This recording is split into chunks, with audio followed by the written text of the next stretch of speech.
Hello বন্ধুরা, good morning. সকালবেলা চলে আসলাম তোমাদের সামনে, হাতে একটা বিরাস নিয়ে বিরাস করতে বেরিয়েছি। তা ভাবলাম একটু বাগানের দিকে যাই, একটু হাঁটি। আর কি সুন্দর ঠান্ডা ঠান্ডা হাওয়া দিচ্ছে এদিকে সকালবেলা।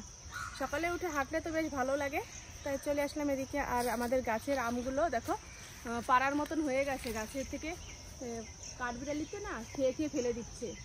তা ভাবছি দেখি যদি কয়েকটা পারতে পারবো। তাই যে ছেলে রয়েছে, ছেলেকে বলছি তুই একটু পার আর আমি কুড়িয়ে নিই, বা আমি পারি তুই কুড়িয়ে নি। এই দেখো, দাঁড়াও তোমাদের দেখাচ্ছি, না দেখলে তোমরা বিশ্বাস করবে না। এই দেখো পা দিয়েই দেখাচ্ছি, এই দেখো আম কাঠবিড়ালিতে কামড়িয়েছি আর পড়ে গেছে। এই যে ওটা তো অনেকদিন আগে পড়েছে, যে নষ্ট হয়ে গেছে। এই একটা, আরও এরকম ভিতরে অনেক আছে এরকম। তো চলো দেখি আমি কয়েকটা পারতে পারি নাকি। তো সকালবেলা তোমাদের সামনে আসলাম, ভিডিওটা স্টার্ট করে দিলাম। তোমরা পুরো ভিডিওটা দেখবে, এই অনুরোধ রইল তোমাদের। আশা করছি আজকের ভিডিওটা অনেক সুন্দর হবে। তাই চলো আমি আমগুলো পারি, তারপরে আবার তোমাদের সাথে দেখা হচ্ছে। এই যে ছেলে লগা হাতে নিয়ে নিয়েছে, আম পাড়ার চেষ্টা করছে, কিন্তু বাঁশটা এতটা ভারী যে ও উঁচু করতে পারছে না। দেখো দেখো পুরো চিকন বাঁশ, কিন্তু টাইট না, খুব টাইটের জন্য এত ভারী মনে হচ্ছে।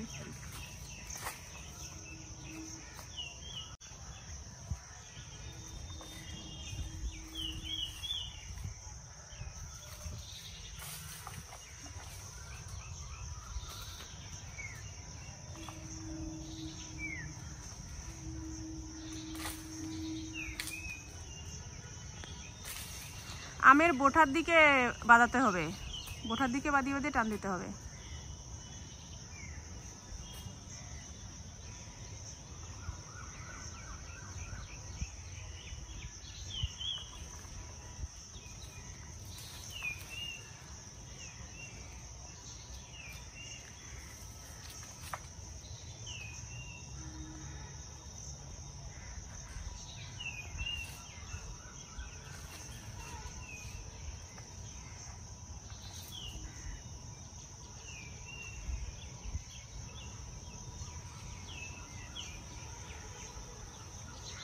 বাঁধাতেই পারছে না, মানে বাঁশের মাথাটা দুলে দুলে সরে যাচ্ছে, শুধু হিমশিম খেয়ে যাচ্ছে আমার ছেলে আম পাড়তে।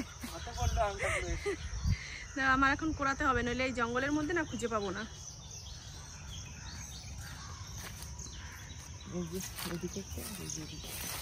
যখন যেটা পড়বে তখন সেটাই তুলে নিতে হবে। আর এদিকে কোথায় তোমাদের দিয়ে খোঁজাচ্ছি, দেখেছো? হ্যাঁ, এই পেয়ে গেছি।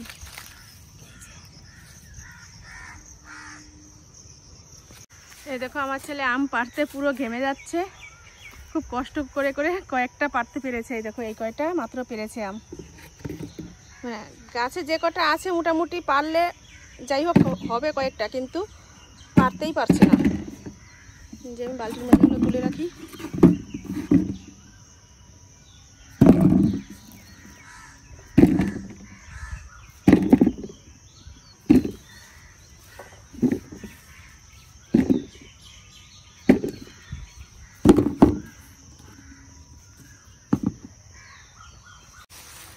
ছোট দেখে একটা লগা এনে দিলাম ছেলেকে, দেখে নিচের গুলো এইভাবে যদি পারা যায়। আরে বাবা, হাতে ক্যাচ, একদম ছুটে এসে হাতে পড়লো এটা। আর এই যে রয়েছে,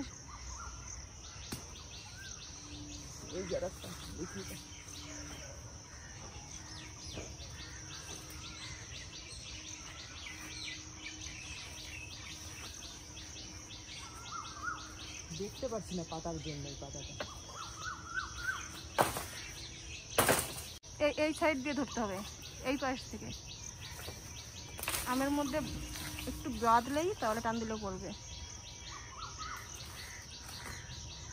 আমি এগুলো কুড়িয়ে নিই, এগুলো খুঁজে পাবো না।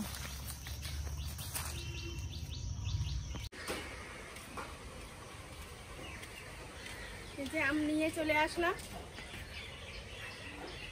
অনেক উঁচুতে রয়েছে তো ছেলে পারতে পারলো না। আর এত ভারী লগা যে ও লগাই উঁচু করতে পারছে না, পারবে কি করতে। নিচ থেকে অল্প কয়েকটা নিয়ে আসলো পেরে। এখনো গাছে প্রচুর আম রয়েছে, কিন্তু সব পাখিতে ফেলে দিচ্ছে পাড়ার অসুবিধার জন্য। তো যাই হোক, চলো আমি মুখটা ধুয়ে আসি। দেখো এখনো বিরাস নিয়েই রয়েছি, মুখটুক দিয়ে তারপরে আসছি। টাশ করে এসে এই যে চা মুড়ি করে নিয়েছি। এটা তো চা নয়, এফ্রেশ। মিস্ত্রি দাদাকে চা মুড়ি দিয়েছি, দাদাকে চা মুড়ি দিলাম, ও চা খেলো না, আর আমি চা মুড়ি নিয়েছি। বাইরে পড়ছে বৃষ্টি, টিপ টিপ টিপ টিপ করে 1 ফুট 2 ফুট করে বৃষ্টি পড়ছে, আর প্রচন্ড গরম ভাব ঘরে ঢুকে আসছে। দেখো একদম মেঘলা ওয়েদার, সকাল থেকেই মেঘলা মেঘলা ওয়েদার, কিন্তু যে এখন বৃষ্টি পড়লো। সেভাবে যদি ঝমঝমিয়ে নামে তাহলে কিন্তু একটু ভালো লাগে, ঠান্ডা হয়ে যায়, কিন্তু ঝমঝমিয়ে তো নামবে না। ওই 2-1 ফুট পরে একদম পুরো গরম হয়ে গেছে।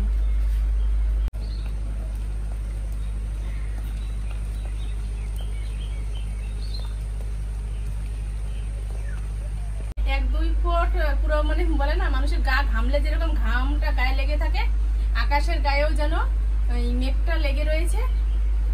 কোন রকম একটু জল গলিয়ে পড়ছে, আর হচ্ছে প্রচন্ড গরম লাগছে। দেখো টিন থেকেও যেন জলের ফোঁট পড়ছে, গুনা যাচ্ছে যে কয় ফুট জল পড়ছে।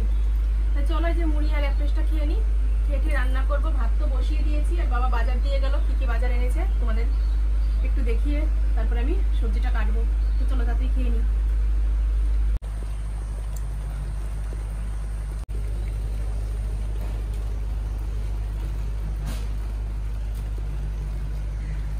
বাজার থেকে নিয়ে এসেছে, সবকিছু বের করে নিলাম। দেখি মাছ এনেছে, কি মাছ।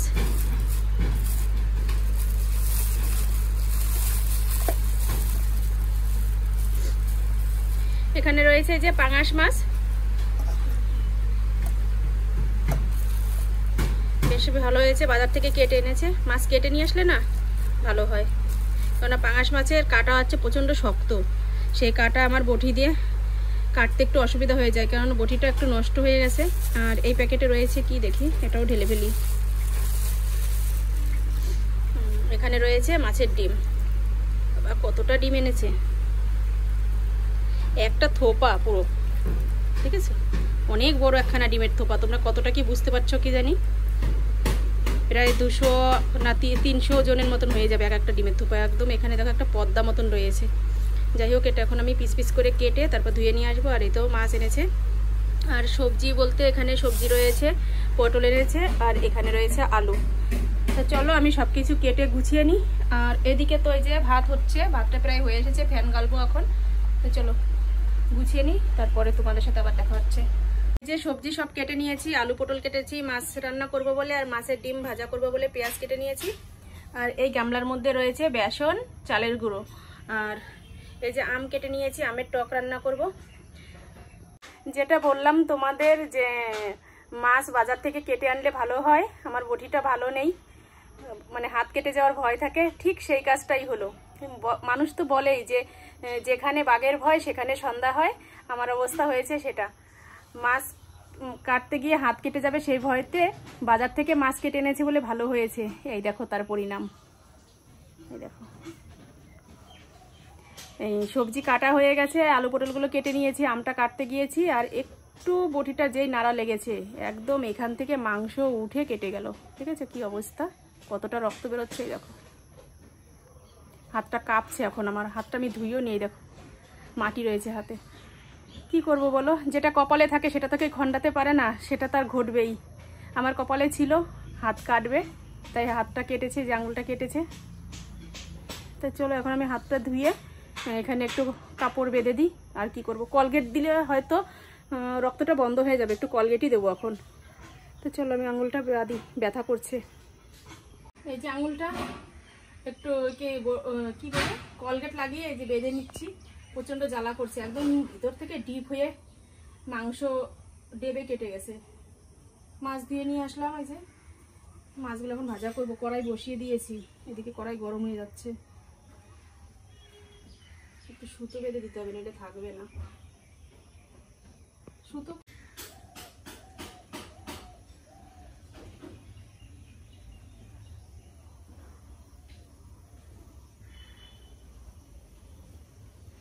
কাজের হাত এইভাবে যদি কেটে যায় তাহলে কেমন লাগে বলো।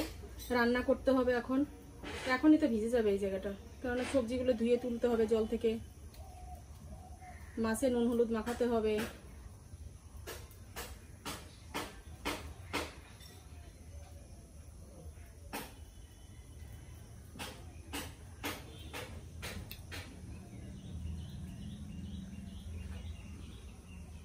এবার গিট দিয়ে দে তো, একা একা গিট দেওয়া যাবে না, একা একা টানা যাচ্ছে। নুনটা আমি হাত দিয়ে এখন মাখাতেই পারবো না, আমাকে ঝাঁকিয়ে ঝাঁকিয়ে মাখাতে হবে।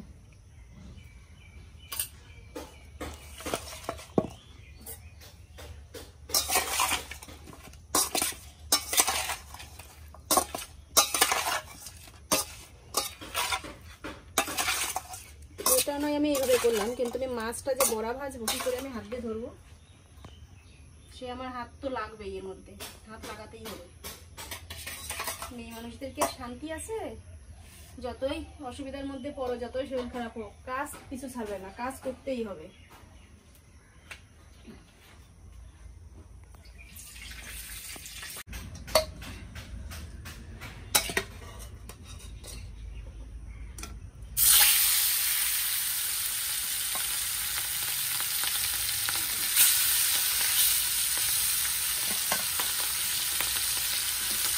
এটাও আর একটা ভয়, এখন তেল ছিটে আসবে, কারণ পাঙাশ মাছের তো প্রচন্ড তেল ছেটে, আমাকে এখন এখান থেকে ছড়ে দিতে হবে, আমরা তো আস্তে আস্তে তেল নিতে হবে।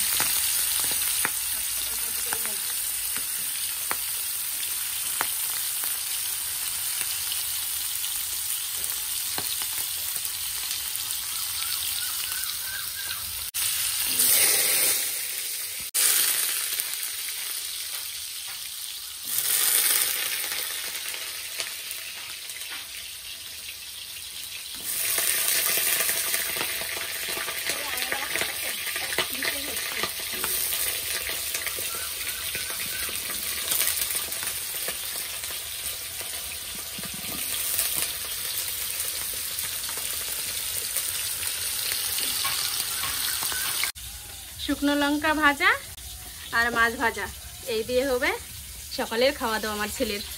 আর এই যে আমাদের বাড়ির নতুন অতিথি, কি করছো তুমি? ওভাবে খেতে হয়? মাছের তেল দেবো একটু। মাছের ডিমগুলো ছোট ছোট করে কেটে নিয়েছি, তারপরে মধ্যে নুন হলুদ দিয়েছি, কাঁচা পেঁয়াজ কাঁচা লঙ্কা দিয়েছি, আর চালের গুঁড়ো বেসন দিয়ে ভালো করে দেখো মাখিয়ে নিয়েছি। আর এদিকে তো তেল গরম হয়ে গেছে, এখন আমি ছোট ছোট করে এর মধ্যে দিয়ে দেবো, বড়ার আকারে বড়াগুলো হয়।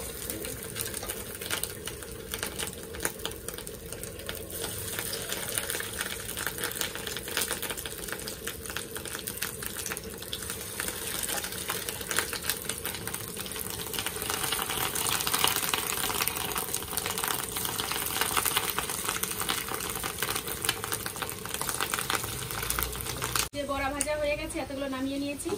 আর এই যে কত সুন্দর হয়েছে আজকের বড়া ভাজাগুলো, আমি তো শুধু কালারটা দেখছি, দেখো পুরো লাল লাল কালার হয়ে গেছে একদম, হেভি লাগছে দেখে। মনে হচ্ছে কি পুরোটাই মাছের ডিম আস্তে আস্তে, কিন্তু মাছের ডিম আজকে প্রচুর মাছের ডিম হয়েছিল। রান্নাবাড়ি কমপ্লিট করে নিলাম, কি কি করেছি একটু দেখে নাও। এই যে এখানে বড়া ভাজা, এখানে রয়েছে আমের টক, সর্ষে ফোড়ন দিয়ে করেছি, সর্ষেগুলো দেখো উপরে ভেসে রয়েছে। আর এখানে রয়েছে এই যে আলু পটলের পাঙাশ মাছের ঝোল। এই হচ্ছে আজকের রান্নাবাড়ির আয়োজন। আর এখানে রয়েছে এই যে গরম গরম ভাত। তো চলো, পুরো ঘেমে চুমে একাকার হয়ে গেছি, এখন এগুলো সব টেবিলের উপরে তুলবো, বাসনপত্রগুলো ধোবো, ধুয়ে স্নান করে তারপরে আবার আসছি তোমাদের সামনে। আর সাথে রয়েছে এই দেখো প্যাকেটের মধ্যে রেখেছি, দাঁড়াও দেখাই তোমাদের, বড়া ভাজার সাথে রয়েছে শুকনো লঙ্কা ভাজা। এই ছিল হচ্ছে আজকের রান্নাবাড়ি। স্নান করে ঠেরে চলে এসেছি, আর খাবার এই যে হাতে নিয়ে নিয়েছি, এখন খাবো, ঘরে বসে বসেই খাবো ফ্যানের নিচে। তো চলো খাওয়া দাওয়া করে নিই। আর ছেলে তো মাছ ভাজা দিয়ে প্রথমে ভাত খেয়ে নিয়েছে, রান্না হওয়ার আগেই খিদে পেয়ে গেছিলো, এর জন্য ও আর ওর বোন দুজনে খেয়ে নিয়েছে। কি কি নিয়েছি চলো তোমাদের একটু দেখিয়ে দিই। এই যে এখানে রয়েছে মাছের ডিম ভাজা, মাছের তরকারি, আমের টক, এই দিয়ে এখন খাওয়া দাওয়া করবো। আর ঘরে চলে এসেছি, এই দেখো ছেলে শুয়ে রয়েছে, উঠে স্নান করবে। আর এখন বাজে 1:10। তো চলো খেয়ে নিই। খাওয়া দাওয়া সেরে যে একটু দুপুরবেলা ঘুমাবো, কপালে সেটাও নেই। কাজ করেছি, সে কাজ মানে আমার চোখে ঠিক আছে, কিন্তু আমার মালিকের চোখে ভুল হয়ে গেছে। মালিক ফোন করে বলেছে তোমার কাজ ঠিক হয়নি, তুমি এখন এটা আবার খুলে ঠিক করবে। বলো কেমন লাগে? এত কাজের মাঝে, এত কাজের চাপের মধ্যে দিয়েও আমি দুটো পয়সার জন্য এই কাজগুলো করছি, তার মধ্যে দিয়েও যদি আবার ভুল হয়ে যায় কি করব বলো? খুলতেই হবে। এই যে অনেকগুলো খুলে নিয়েছি, ঘরে কিছু রেখে এসেছি, আর এই যে এদিকে খুলে রেখেছি। কি প্রবলেম হয়েছে একটু কাছে থেকে তোমাদের বুঝিয়ে দেই। এই দেখো, এই যে সেলাইটা দিয়েছি, এই সেলাইটা মোটামুটি ঠিক আছে, কিন্তু এই যে প্রথম যে সেলাইটা চাপের, এই সেলাইটা ভুল হয়ে গেছে। আমি ভেতরের কাপড়ের পাটের মধ্যে সেলাই দিয়েছি, সেই সেলাইটা এখন এই কাপড়ের পাটের উপর দিয়ে দিতে হবে। শুধু এইটুকুই হচ্ছে প্রবলেম।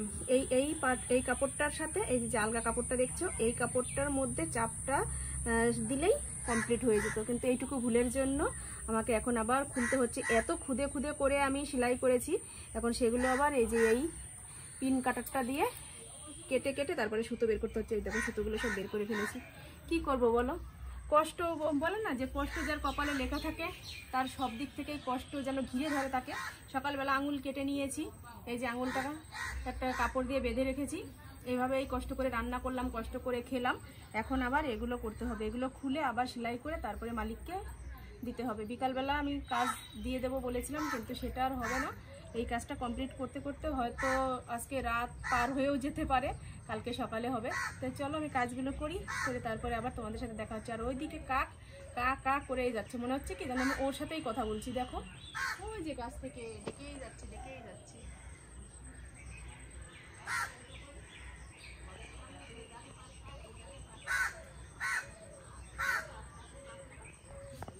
ও মনে হচ্ছে কাকে যেন খুঁজছে।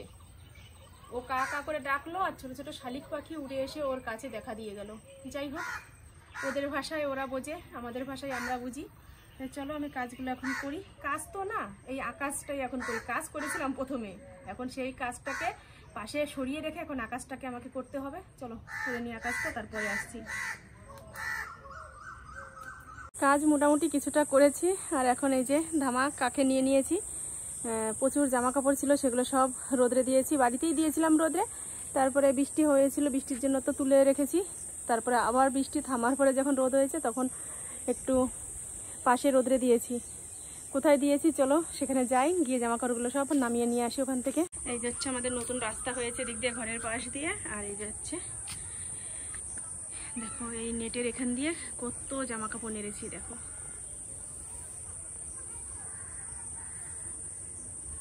এগুলোই সব একটা একটা করে এখন তুলতে হবে। শুকিয়েছে কিনা কি জানি, দেখিনি। ধামাটা রাখলাম, হ্যাঁ শুকিয়ে গেছে, যদিও বা একটু হালকা হালকা ভেজা থাকে, তবুও তো তুলে নিতে হবে, কেননা আকাশটা একটু মেঘলা মেঘলা রয়েছে, রাতে বৃষ্টিও হতে পারে। ওই উপরে তার কাটায় বেঁধে যাচ্ছে দেখো, ওগুলো আস্তে আস্তে নামাতে হবে। রোদটা ঠিক মতো লাগেও না, আর আজকে তো এমনি একটু রোদের তাপটা কম আছে। যাক, বেশ অনেকদিন পরে একটু ঠান্ডা ঠান্ডা ওয়েদার পেয়েছি আজকে।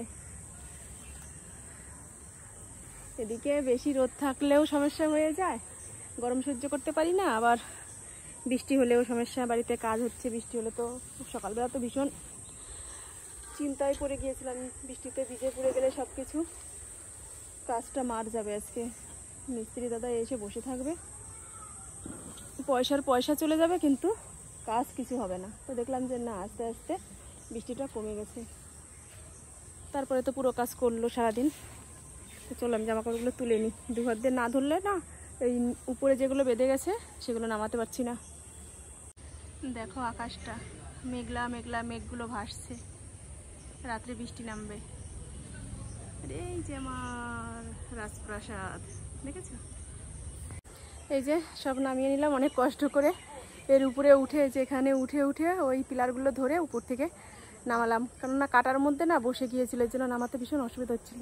এই যে চলো বাড়িতে যাওয়া যাক। হালকার ওপরে একটু সাজুগুজু করে নিলাম, একটা শর্ট ভিডিও করলাম, এর জন্য দেখো লাল শাড়ি, লাল টিপ সব কিছু পরে নিয়েছি। লাল টিপ আমি পরি না, মায়ের জন্য এক পাতা টিপ এনেছি, আর সেখান থেকে একটা টিপ আজকে কপালে পরে নিলাম। আর শর্ট ভিডিওটা তোমরা দেখে এসো, পিঙ্কি শর্ট চ্যানেলের নাম। ভালো লাগলে লাইক করো, কমেন্ট করো। আর শাড়িটা তো অনেক দিন আগের, পরাই হয় না, আজকে একটু পরলাম, কেমন লাগছে এটাও কমেন্ট করে জানিয়ে দিও। তো চলো এখন ড্রেসটা চেঞ্জ করব, আর সেলাইয়ের কাজ আমার পিছু ছাড়ছে না, আমাকে ফোন করে করে মানে তারা দিয়েই যাচ্ছে কখন হবে। আর আমি তো কাজ করতেই পারছি না সেভাবে বসে, একটু করছি করে আবার উঠে আবার এই কাজ সেই কাজে হাত দিচ্ছি, এই করে করে আর কাজে লেট হয়ে যাচ্ছে। বলছে সকালবেলা দিতেই হবে অবশ্যই। তা চলো আর বেশি দেরি করব না, এখন কাজটা কমপ্লিট করি, তারপর তো রাত্রে আবার কি রান্না করব তখন দেখা যাবে। তো চলো পরে আসছি। রাত্রে চলে আসলাম আবার রান্নাঘরে ডিউটি দিতে। এই যে রুটি বানিয়ে নিচ্ছি, রাত্রের খাওয়া দাওয়া হবে রুটি আর আলু ভাজা। এই ছিল হচ্ছে আজকে সারাদিনের কাজকর্ম। আর ওইদিকে তো সেলাইয়ের কাজ ওই দেখো এখনো রয়েছে। এদিকে রুটি বানাচ্ছি আর আমার মন চোখ সব পড়ে রয়েছে মেশিনের ওখানে, যে কখন রুটি বানানো শেষ হবে, কখন আমি গিয়ে বাকি কাজটুকু সম্পূর্ণ করব। তো চলো আজকের মতন ভিডিওটা এই পর্যন্তই। খাওয়া দাওয়া তোমাদের সাথে শেয়ার করছি না। তো তোমরা ভালো থেকো, সুস্থ থেকো আর আমার পাশে থেকো।